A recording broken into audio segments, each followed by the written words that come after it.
What Pokemon can I make next? I'm getting kind of tired of holding them, so one that could move on its own would be pretty cool. Something that'll make an impact on people just because of how audacious it is. Ekans.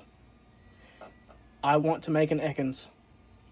Now, my inspiration to build an Ekans and the way I'm going to plan on doing it was inspired by one of these things. You may have seen these at your Walmart or local discount store. They come in remote controlled varieties or varieties like this that just do what they want to do. It's a little articulated snake with a little motor in the head, and we're going to take the principles that make this thing work and try to adapt them into a giant Ekans. So basically we're going to blow this up into a giant Pokemon. So as far as the design for Ekans' head with the drive system, I don't have the space for the full brushless motor, so I'm going to try to use the rotational servos just to see if that does anything or has the right speed. We've got just enough space for a double servo mount inside Ekans' head, and that should give us just enough wheel poking out to match the ride height on the body parts. If it doesn't, then I've made this motor mount to where I can add body shims underneath it to raise or lower the ride height as needed.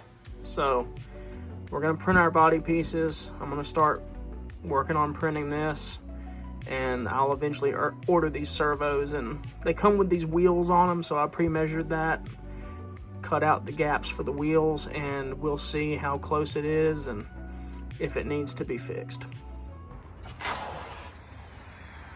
All right, our package from Polymaker's here.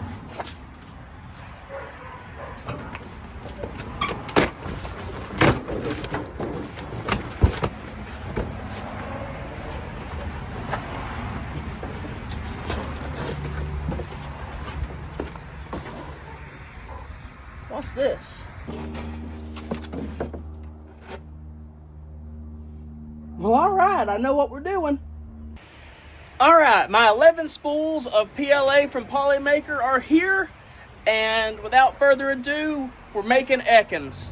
I've been doing nothing but printing these body segments, and let me try to get an accurate measurement here.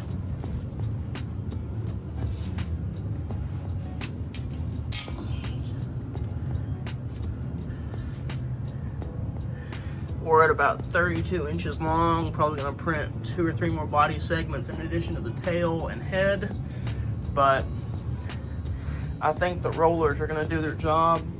I just need the head to have enough power to actually pull it all.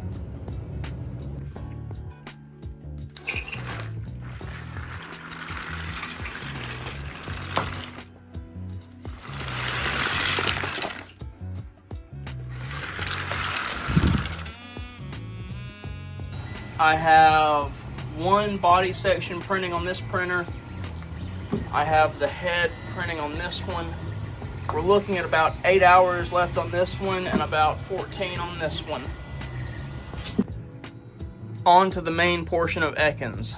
I decided not to wrap it in the scaled fabric. I found that pantyhose will do the job just fine. So to keep it where it's at, I ran sections of Mod Podge to basically adhere it to the plastic on the top. And on the bottom, I cut slits to expose the wheels and then gave it the same Mod Podge treatment just to keep the fabric where I want it.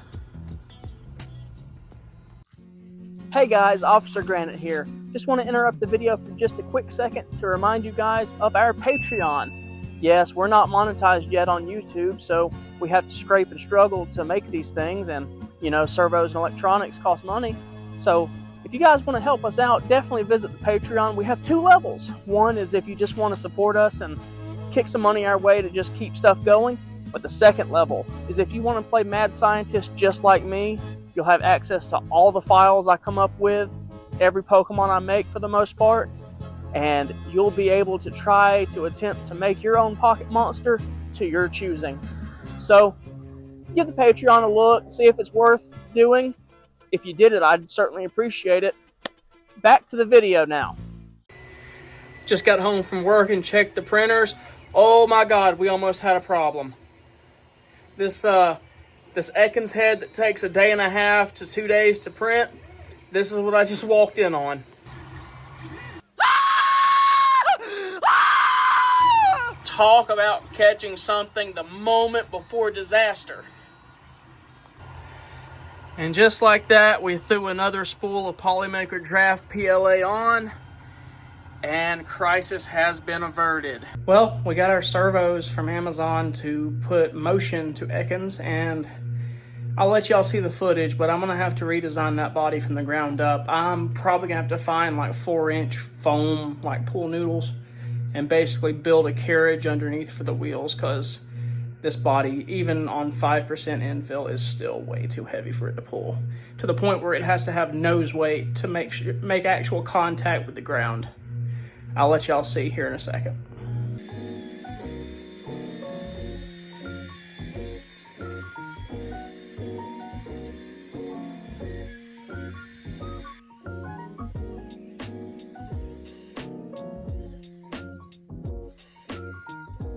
As you can see, we had two problems going on. One, the body was way too heavy for the wheels to steadily move, and two, the amount of gaps between the body panels resulted in almost no steering for the body. It could only go in very, very, very wide circles. Well, I think I figured out why I'm having the steering trouble that I'm having. If you look at the original toy, you can see that the grooves are cut in a different angle than the grooves on mine, so it can move without hitting itself, but mine only has very limited movement. The solution is to redesign one body segment to have cuts in it to accommodate more head travel to try to have a tighter turn radius. Alright, we got about 6 hours left on this upgraded body piece, but there is bad news. We are back down to one printer because the stock extruder has given up on my newer printer. So, Bamboo, Anycubic, if you guys want to hook a brother up, I'd appreciate it, because this is going to add a lot of time to the project now.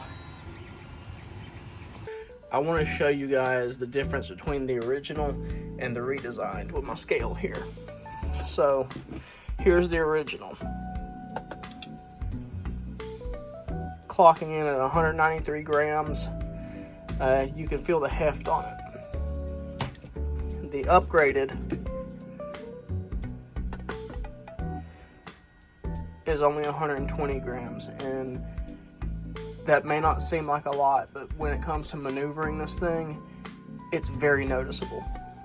So sometimes if something doesn't work out the right way, it's not a bad thing to redesign it, because it can come out way better. With the remodeled body piece in place, we got noticeably more maneuverability, but it also became immediately apparent that I was going to have to completely scrap the length of body panels that I'd already made and just make an identical number of the modified ones so that I could have the movement that I desperately wanted. I printed the upper part of the head and modeled it to have a recess to hold ballast, so that we were able to maintain positive weight on the wheels and make sure that it didn't get bogged down by the weight of the body. I kind of wish I'd have taken a video before I sealed it up, just to show what I used for weights. Actually, here's a picture. It's lead weights, but not from a vehicle, not from a Pinewood Derby car. In this compartment, there are about 30 to 40 of these 38 caliber wad cutters that I have no use for right this second. That is the ballast in Ekans' head. piece by piece, I printed new body panels and attached them and tested them. And with each one, I was amazed with how much maneuverability I was getting out of just the same amount that I had previously.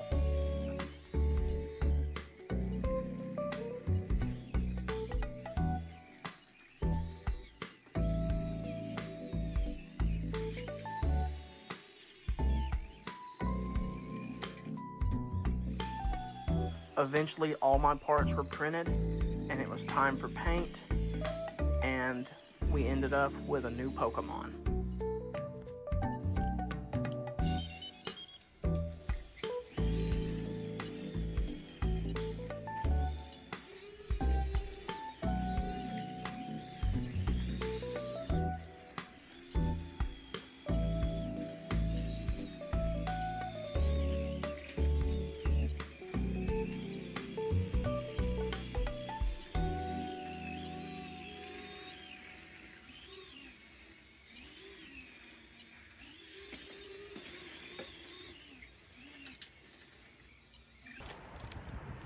And there you have it.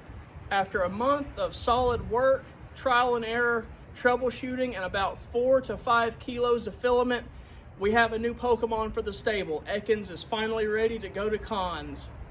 I want to thank Polymaker 3D for helping us out along the way with filament, just like they always do. It definitely would not have been possible without them. If you want to support the channel, please just follow us on Patreon. You can have access to these files, or you can just support us and keep us going.